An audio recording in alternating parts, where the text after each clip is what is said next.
কিন্তু জামাত চায় এই টাকাটা কোথায় আসবে?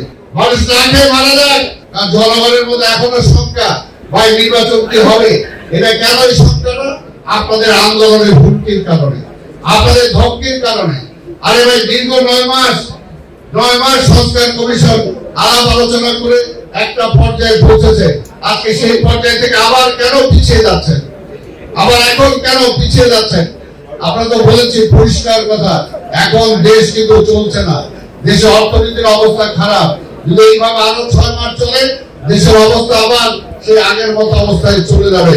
তাই আমরা চাই, আজকে বিদেশি কোনো ইনভেস্টমেন্ট আসতেছে না, আজকে বিদেশি প্রতিষ্ঠান রাষ্ট্র আজকে বলছে একটা নির্বাচিত সরকারের জন্য আমরা অপেক্ষা করছি, নির্বাচিত সরকার ছাড়া এদের সাথে আমরা কোনো ডিলিংস করব না। তার মানে কি আপনারা চান আজকে আরো পিছিয়ে যান? কিন্তু জামাত চায়, তার সাথে দু একটা সহযোগিতা চায়। তাই বুঝতে হবে যে তারা দেশের কতটুকু স্বার্থের কথা চিন্তা করে।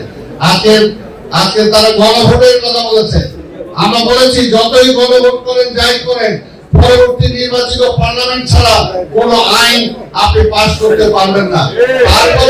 তারপর আমরা গণভোটে রাজি হয়েছিলাম যে ঠিক আছে, জাতির বৃহত্তর স্বার্থে আমরা গণভোট রাজি হই, কিন্তু সেটা আমরা বলেছিলাম যে একই দিনে করেন। কি কারণে আজকে হাজার হাজার কোটি টাকা একটা গণভোট করতে গিয়ে খরচ হবে? এই টাকাটা কোথায় আসবে? এটা কি ইসলামী ব্যাংক থেকে আসবে নাকি এটা জামাত দিবে? এটা তো জনগণের পকেটের টাকা যাবে। সেই চিন্তা কিন্তু তারা করছে না, সেই চিন্তা তারা করছে না। অর্থনীতি 12টা বাজুক, মানুষ না খেয়ে মারা যায়, তাদের কিছু আসে যায় না, কিন্তু তাদের দাবিটাই মানতে হবে, তাদের দাবিটাই মানতে হবে।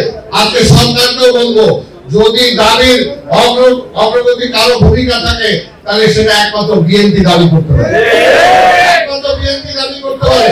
বিএনপি বলতে পারে যে সবচেয়ে জনপ্রিয় দল হলো বিএনপি।